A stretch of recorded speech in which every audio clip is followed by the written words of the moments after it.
Lori Singer menemui sekelompok pendaki gunung yang berhasil menaklukkan 7 puncak tertinggi di dunia.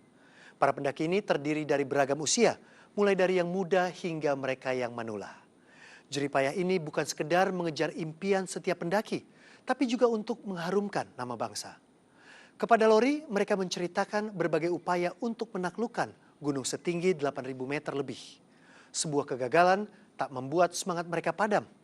Bahkan 2 pendaki yang mengibarkan bendera merah putih di puncak Everest akhir Mei lalu adalah mereka yang pernah gagal dalam pendakian sebelumnya. Waktu menunjukkan pukul 4 lebih 45 menit. Ketika merah putih berkibar di Everest, puncak tertinggi di dunia, pada Kamis 23 Mei 2013. Inilah momen bersejarah bagi Fajri Al-Lutfi dan Martin Rimbawan. Detik-detik di saat akhirnya mau mencapai puncak, apa saja yang Fajri rasakan? Waktu itu kondisi angin sangat kencang. Saya waktu itu udah sangat nervous. Tapi pada saat kita keluar, alhamdulillah bahwa angin tiba-tiba berhenti. Dan kita diizinkan untuk naik. Cuaca cerah, tidak berangin. Sampai kita udah mendekati puncak itu jam 3, jam setengah 4. Waktu itu perasaannya nggak kepikiran apa-apa, cuman fokus selangkah, itu aja sih.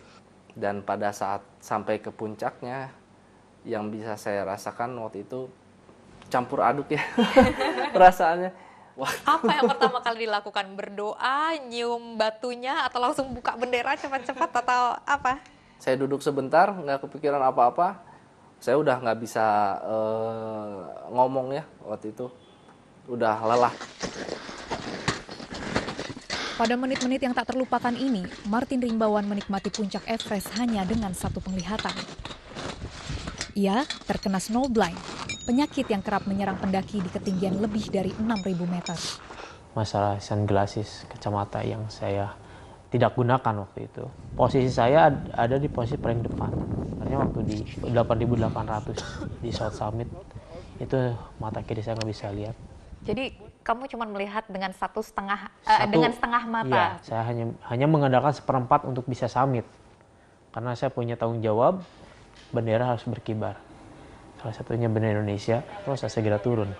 Nah, dari segera saya turun itulah, saya berpikir saya harus turun dengan selamat. Turun dengan setengah mata saja? Setengah itu mata. sampai ketinggian berapa? Itu sampai Camp 2. Camp 2 6.100.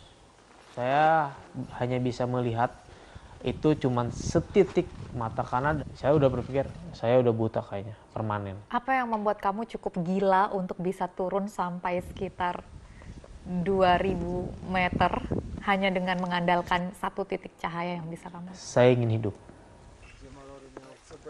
Berdiri di puncak Everest adalah impian para pendaki di seluruh dunia,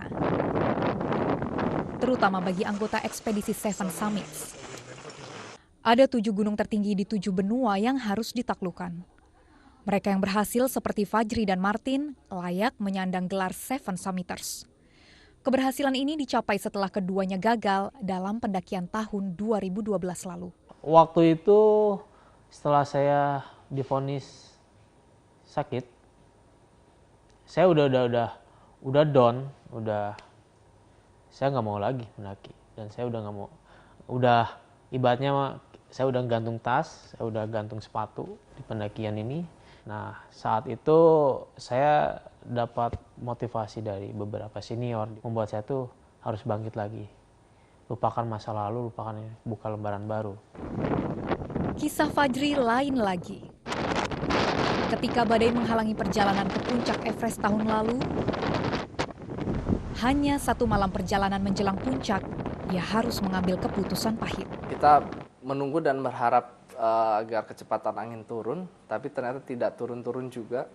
Sementara itu ada kasus lain bahwa di sebelah tenda kita ada tim Cina yang mencoba ke puncak 1 hari sebelum kita. Dan mereka mengalami kondisi kritis, 1 orang meninggal di atas dan 3 orang kembali ke camp 4 dengan kehabisan oksigen, dan mereka berteriak-teriak minta oksigen. Di situ saya juga melihat bahwa kita masih punya stok oksigen dan lebih baik kita berikan saja ke tim Cina dan kita turun daripada ya. Fajri masih sempat berpikir untuk berbagi oksigen di dalam ketinggian di atas 7.000 seperti ini. Waktu itu saya yang meyakinkan guide-nya, our expedition is over, let's go down and give our oxygen to them. Dalam perjalanan itu, dua rekan mereka, Iwan Irawan dan Nur Huda, yang berhasil mencapai puncak Everest. Merekalah dua pendaki pertama di tim ini yang menyandang gelar Seven Summiters setelah menaklukkan 7 gunung tertinggi dalam waktu 2 tahun. Jadi dari gunung pertama itu Cartens Pyramid itu dia lebih paling teknikal katanya di antara 7 gunung yang lain. Yang paling teknikal itu maksudnya kita harus mempunyai skill lain selain berjalan gitu. Nah, karena kita harus memanjat di sana.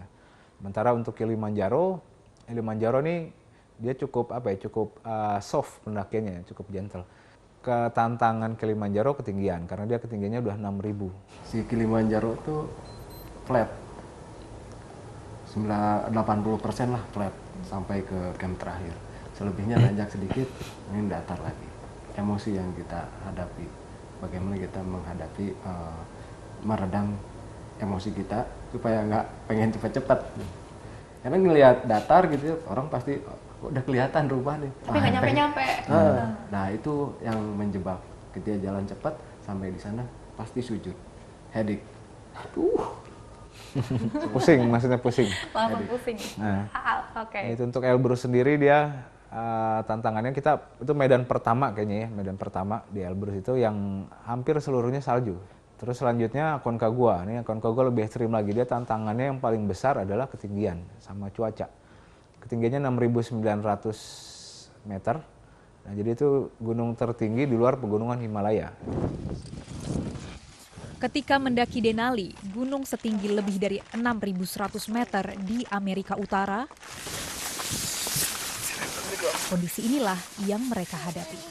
Denali ini paling ekstrim temperaturnya, kita dapat sampai minus 50 derajat. Sangat-sangat ekstrim untuk pendingin.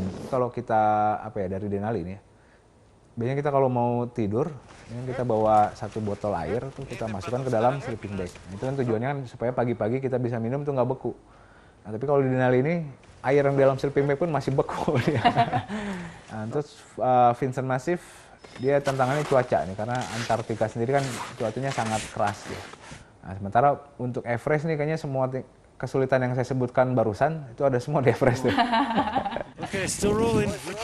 Bagi mereka, tantangan terbesar yang dihadapi ketika menaklukkan 7 gunung tertinggi bukanlah medan yang berat, tapi meninggalkan keluarga tercinta. Syarat emosional ya, karena saya harus meninggalkan keluarga, kemudian meninggalkan istri yang sedang hamil. Itu cukup berpengaruh besar juga, banyak kekhawatiran waktu di Everest sana ya. Ibu saya bilang, tiba-tiba dia nyinggung tentang Seven Summit dan dia bilang, dulu Umi nggak ngerti kenapa Desir Miril jalannya. Dulu Umi nggak ngerti kenapa Desir Miril sedikit pun Umi buat bangga, karena sedikit pun Umi nggak ada bangganya dengan apa yang Desir lakukan. Di situ saya ngedon sedon-donnya, jadi saya pengen kegiatan ini menjadikan bangsa Indonesia punya kebanggaan. Tapi jauh-jauh saya mikir buat bangsa, ibu saya sendiri nggak bisa bangga dengan apa yang saya lakukan. Tapi kemudian Lori tahu waktu saya memutuskan untuk turun di Denali, yang menjemput saya di Jakarta itu ibu saya. Dan dia bilang, Umi bangga sama Desir. Jadi saya dapat bangganya ibu itu dari Denali.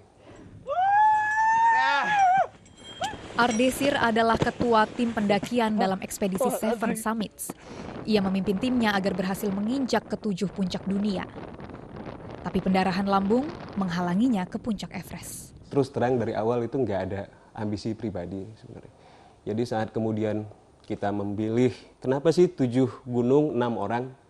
Gunung yang pertama ini kita anggap semua harus bisa lolos. Karena kalau di sini nggak lolos, itu nggak ada lagi pendakian selanjutnya. Tapi kemudian kenapa 6 orang buat 6 gunung sisanya? Kami milih 6, bukan 1 dari awal. Karena 6 ini kan mahal, kenapa sih nggak 1? Kami siapin mati di setiap gunungnya gitu. Jadi nggak ada mimpi dari awal bahwa semuanya akan sukses, nggak. Bahwa kemudian sampai sekarang kami punya 4 Seven Summiter dari 6 orang pendaki. Ini kesuksesan yang luar biasa, ini bonus yang luar biasa. Kalaupun kita nggak sampai di 7 puncak itu, yang ingin kami sumbangkan adalah bahwa kami nggak punya pengalaman apapun, tapi kami punya mimpi yang besar, kami pengen mengibarkan merah putih di 7 puncak tertinggi gunung. Semangat Ardesir dan timnya membuat para pendaki senior bangga. Termasuk Dedi Setiadi Sukarya yang juga belum pernah menginjakan kaki di puncak Everest, gunung es pertama yang ia daki. Ia hanya mendampingi Ardesir dan timnya hingga ketinggian 5.300 meter. Kalau ke gunung es belum, jadi saya betul-betul pertama kali. Tapi dengan tekad dan artinya ini menjadi satu pengalaman yang akan berharga bagi saya. Katakanlah terakhir lah di umur yang sekarang ini. Akhirnya ya saya ikut ke Everest. Tapi pencapaian pria 58 tahun ini di Everest menampik anggapan pegunungan Himalaya hanya untuk orang muda. Ya mungkin saya disebut gila juga oleh teman-teman gitu.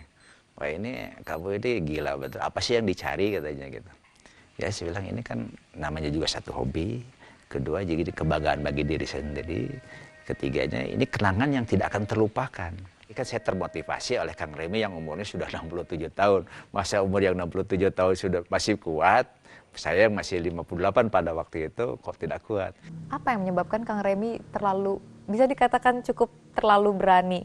67 tahun masih mau mendaki di Himalaya. Mungkin karena perasaan bahwa kita nggak tua, baru ngaca kelihatan tua. Kalau mungkin jiwa dan roh itu nggak pernah tua. Saya menjadi saksi mata kegigihan 2 pria lanjut usia ini saat menapaki Himalaya Mei 2012 lalu. Meskipun perjalanan Remy Jahari berhenti di ketinggian 4.200 meter. Pada saat itu Kang Remy sadar sebenarnya bahwa perjalanan tidak bisa dilanjutkan. Udahlah, ngalah. Aku pengen gondok juga, nggak bisa naik. Apakah sempat akhirnya jadi kapok untuk akhirnya mencoba lagi? Enggak. Kapok rasanya nggak ada perasaan kapok, justru kepengen nyoba lagi. Sekalipun keluarga tidak pernah keberatan dengan kegiatan Kang Remy untuk terus naik gunung di saat sudah memasuki usia 50 tahun? Karena nggak bisa dilarang. Saya ikut ke Everest juga, ini ada nakalnya juga. Artinya saya secara diam-diam membayar, tidak bilang sama istri, tapi pas saya berlatih baru mulai curiga gitu. Kok ini mesti bapak ini kok berlatih terus, ada apa? Apa ikut ke Everestnya jadi? Saya bilang jadi. Kalau sudah jadi sudah bayar. Akhirnya mau tidak mau mengizinkan. Sebenarnya padahal nggak ikhlas padahal gitu ya. Nggak ikhlas sebetulnya ya. Jadi takut kehilangan juga. Yang jadi pedoman, tidak ada yang tidak bisa kecuali makan kepala sendiri.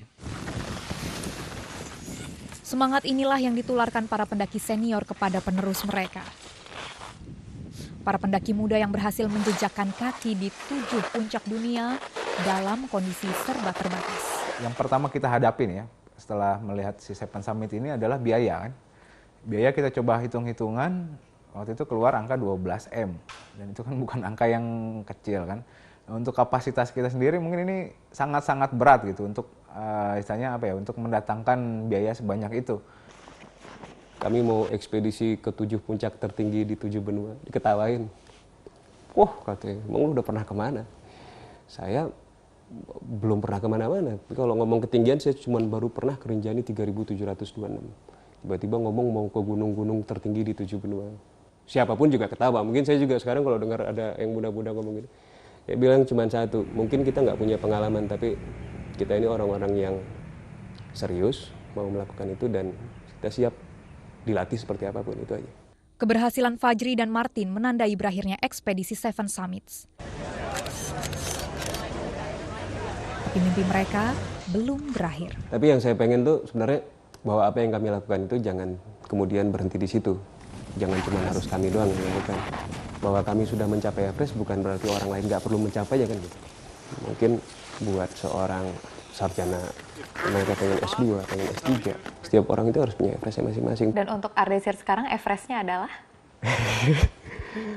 Jujur Lor, dia ditawarin baru 1 malam yang lalu, ditawarin buat ke Everest lagi next year. Jadi saya bilang saya sudah punya Everest yang lain, bahwa saya ingin mengembangkan bisnis saya bersama teman-teman. Saya harus tinggalkan semuanya kalau mau ke sana gitu.